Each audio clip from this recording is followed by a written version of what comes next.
welcome back. Today's topic is components of conversion subsystem.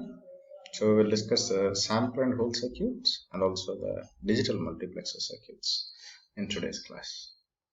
In the last lecture, we have covered components of signal conditioning subsystem.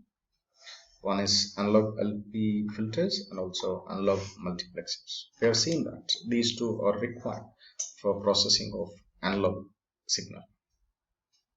So in today's class, after the completion of the sample and hold circuit and also the digital multiplexer, I hope that you will be able to describe the significance of these two components and also explain the working of these two circuits. Moving on, I will start with the sample and hold circuit. I will give you a brief circuit diagram of sample and hold circuit and how the signal is sampled and held for a small duration of time. And next we will move on to what actually is a digital multiplexer and how it works. Moving ahead, coming to the first one, the sample and hold circuit. A sample, most of the times in digital relays, what happens is that when you are processing so much amount of information, you are supposed to store each sample and hold it until the next one is taken. So it is a time taking process, so that's fine. Every time you will be picking up a sample, holding it for some time, and next until the next one is taken. So you are supposed to allow sufficient amount of time for the subsequent process of analog to digital conversion. So every time the entire conversion process takes place, you are supposed to take samples of the data at regular intervals, save them till the process completes. So how this is being seen in this figure shown here is one of the SN H circuits which is generally employed, like 198. So this is a circuit. If you carefully see, shown on the left top, this is here. A simple capacitor circuit can help you in providing your hold after acquiring the signal. Now let us suppose this is your VC, which is nothing but your control signal, and this is your control time, let us suppose, and this is your hold time. Now let us suppose this is your signal, this is your primary signal, and you are supposed to take samples of that signal at regular intervals. So what you will do is nothing but this is your control signal now, VC. Okay. So VC is, if you carefully see, it is on only in these durations, right? The rest of the time it is not available.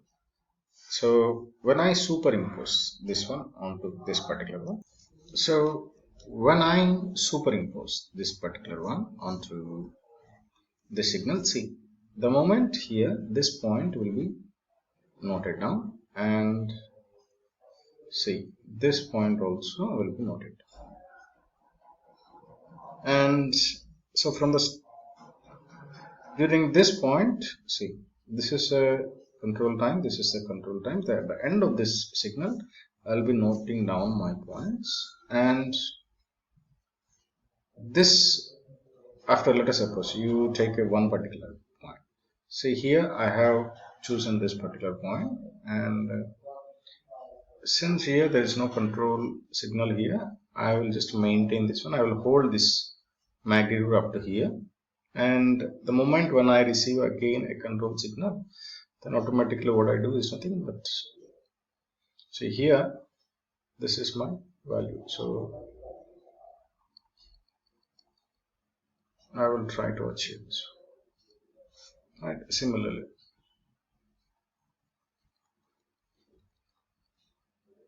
maybe earlier the value was here, we don't know what was earlier value, so this might be my value. So the output waveform will be like this. See, the output waveform is like this. So during this duration, the value which you have taken here is being held at this particular value only till your next command has been received. So at this point, what is the magnitude that will be taken, and again it will be maintained throughout until your control signal is being given. So this picking up a sample and holding it until you give it next signal for sampling. So this job is done by sample and hold circuit. So the duration between these two, where how many samples you want to take, that depends upon the capacitor value which you choose. So the capacitor value will change the number of samples in a time. So this control time will be affected by a selection of your capacitance. Okay. Now, I hope now you have understood what actually a sample and hold circuit is and how it is being done. Now, moving ahead, the second component which I want to discuss is the digital multiplexer. We have seen analog multiplexer in the earlier case, which generally employs frequency division multiplexing or wavelength based multiplexing, right? So, digital multiplexer basically employs time division multiplexing. And in that one, there are two times. One is synchronous, the other one is asynchronous. So, I think you might have already studied these things also in your SS. So, time division multiplexing. Digital multiplexer basically works on time division multiplexing. What happens actually in that? It is also very similar to your analog multiplexing. The only thing is that analog multiplexer can perform on either analog signals or digital signals, but whereas digital multiplexer works only on digital signals. See, if you do have number of digital data and you want to select only one particular data, then that job is done by multiplexer, digital multiplexer. So multiplexer means you do have number of inputs and you want to select only one. So how you will select it? That this is decided by your control signal, right? So based upon your mechanism will be there, whether it is a control signal or another input. So based upon that, you will be selecting one among your available inputs. So digital multiplexer, it is just a network with a number of input ports which are channeled to a single output. So what will be there in these input ports? Digital data will be there. So you will be having number of digital inputs now, and you want to select only one for processing. And that job of selection is done by digital multiplexer. So now let's have a quick look. See, this is a digital multiplexer. See, this is my input 1, which is a digital data. This is input number 1. So I have mentioned y1, y11, yn1. So this is my first input, which is consisting of n number of bits, and input number 2, which is consisting of again n number of bits. Input number 3, which is again consisting of n number of bits. So which one I am supposed to select, that is decided by these are control lines. Okay, so based upon that, I will be selecting any one of these to represent as my outputs. So output is also of the same number of bits as compared to input ones. See, all the inputs and outputs do have same number of bits here. So how I will be selecting? This is also a type of digital signal only. See, if now I do have two control channels. Now, what is the different possibility? What are the different possibilities of these things? AB can be 0 0 or 0 1 or 1 0 or 1 1, right? If it is 0 0, then I will go with this one. If it is 0 1, I'll go with this one. If it is 1 0, I'll go with this one. Or if it is 1 1, I'll go with input number 4. Or otherwise, I can go with 0 for this one. I'll go with 0 1 for this one. 1 0 for this one. So the choice is ours. So how we design our system? Based upon that, it will select the inputs. Now, see, this is a structure.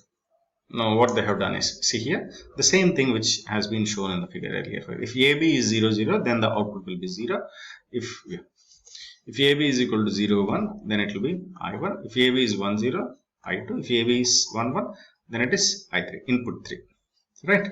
So how many number of outputs you do have option now? I do have 4 options. One, either I go with 0 or I can go with I1, input 1 or input 2 or input 3. So how many control channels are required for here for selection? So let us suppose if you do have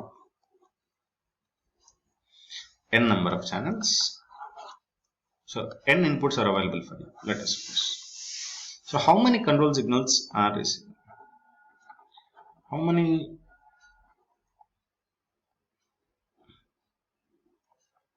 how many are required? So the concept is very simple. 2 to the power of x must be greater than or equal to n. Smallest value of x such that 2 power x is greater than or equal to n. In this case, how many inputs are there? It was 4, right? So what is the smallest value of x which satisfies this particular relation? X is equal to 2. So that's why I have gone with 2 signals. Let us suppose if it is 7, n is equal to 7. So how much I must choose? I must choose 2 power 3 because I must hold 3 here, A, B, C. If I do have only 2 inputs, so the best option is 1. Only one control channel is enough for me, right? So in that way, we will select the number of control channels and say this, if you carefully see. How many inputs are there? 2 inputs. So how many inputs I do need for controlling? Only one input, A. Right, so only one. So this is the logic circuit for 2 input, 1 output. See, 2 input, 1 output multiplexer. See how it is being done. See, Y input is having, it is a 4-bit. It is also 4-bit, right? Now, if you carefully see how this is being designed, if A is 0, 0, 0, 0, if A is low, completely low, then automatically what happens is this is a NOT signal, right? So what will happen? Here you will get 1, 1, 1, 1. And this is an AND gate, right? So anything with AND gate is basically the same signal itself, right? So here anything AND gate with 1 is again the same what you will get y01, y11, y21, y22, right? So the same are processed here. Similarly, since these are 0, 0, here you will be getting 0, 0. So anything AND with 0 is 0 itself, right? Again, see this is adding, right? OR signal. This is an OR signal, right? So this or this. So the option is anything OR with 0 is the same. So what I'll be getting here? Y01, Y02, Y11. This is Y21, this is Y3. So if I take all zeros here, my output is going to be this one. If I take all ones here, here I'll get zeros, here I will get ones, and that is my output here. Understood? So this is the way how logic circuits are being designed. So the same has been written here. So if you carefully see, input word is transferred to the output if the control signal is low, which means it has all zeros. If it is high, then output Y2 is transferred to the input Y2 is transferred to the output Y. Okay, so I hope that you have understood how these do work. Sample and hold circuit is simple circuit which is used to digitalize the data. Okay, it just captures and takes the voltage of a continuously varying signal. Whereas a multiplexer, digital multiplexer, it chooses one among the available signals. Okay, so I hope that now you are able to describe the operation of sample and hold circuit and digital multiplexer. So this is a simple question. Perform it and we'll discuss in the class. Thank you.